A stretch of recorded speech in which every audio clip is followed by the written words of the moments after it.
This is part two of a two-parter. In part one, I talked about the rocks that I found out in public, the painted rocks that people have painted and then left in places out in public, usually like parking lots or outside of buildings, underneath light posts, things like that. They just kind of hide them in plain sight. Sometimes they'll put their website or email on the back or the Facebook page, and it's just kind of a social network inspired art movement. Although I think people were doing it before social media, especially in bigger cities. But with social media, it's really exploded. Like ever since I would say like the late 20 teens, and this inspired me to actually to paint some of my own rocks. And I don't know why, but I kind of gravitated towards faces. I thought that faces were the most fun thing to paint because like it's probably the most striking thing when you look down and you see a face looking back up at you. I actually thought of calling them Boulder Buddies, but I guess that name's already taken by some Christian cartoon or something. But I'll start with the weakest one. This is the one that I'm not the biggest fan of. This was one of my later ones, and it kind of looks like an alien. It kind of looks like a mask. For one thing, the rock is a little bit too rough to be. It was a little bit too rough to be painted on, ideally, and I didn't have the best plan for what to do with this one. I don't think it turned out bad, but this is actually one of the ones that I wouldn't mind hiding.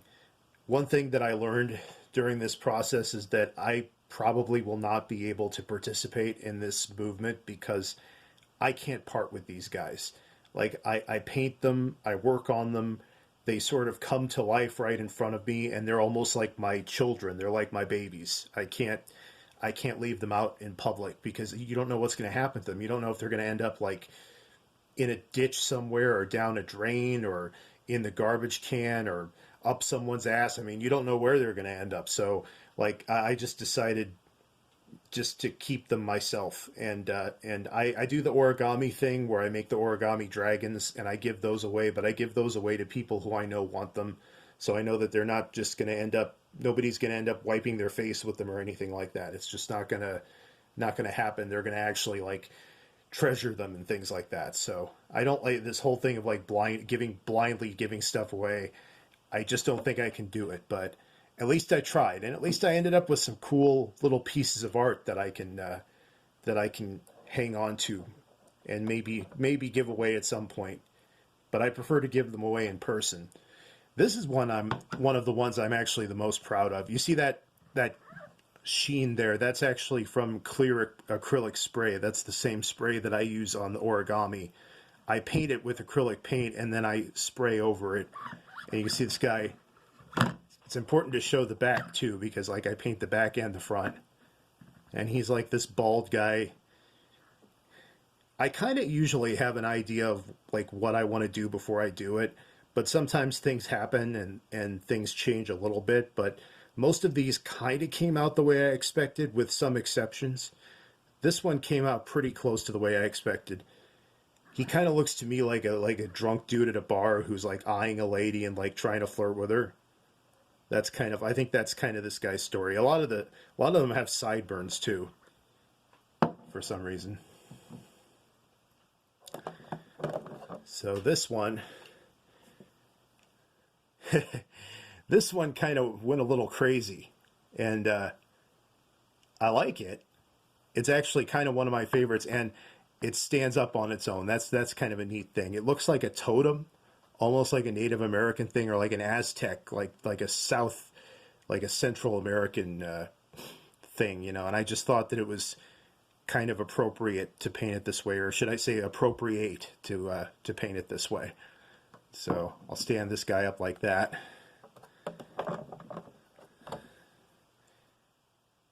This one, wow, these it seems like they've gotten shinier with time. I don't remember them being this shiny. This guy, another one with sideburns.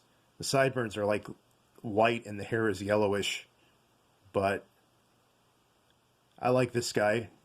Another one that stands up like that, and I really kind of dig him. I like the bright colors. Another thing is like I squirt out the paint onto like a palette or something, and sometimes I accidentally squirt out a little bit too much acrylic paint, and then I don't want to waste it. There's no putting it back in the tube, so you've got to like use it unless you want to waste it. So sometimes I'll kind of change my plan for one of the rocks for that reason. And I think that happened with this one. Like the hair was originally going to be just all white, but then I squirted out a little bit too much yellow, and so I used that to I incorporated that into the design. This one, it's almost kind of like a Salvador Dali. See, he's got like orangish hair in the back. And then this is another rough one. And these rough ones are not really the best to use. This one turned out okay, though. This is actually kind of one of my personal favorites.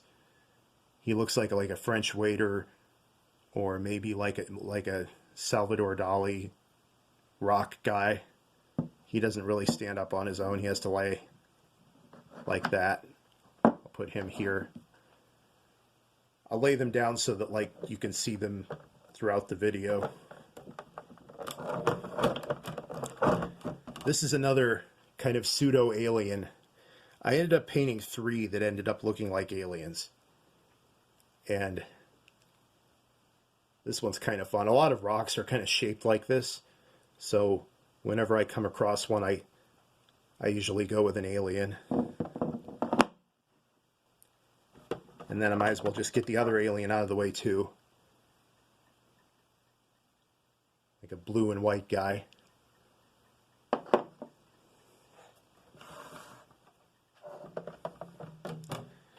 This guy was the first one I ever did.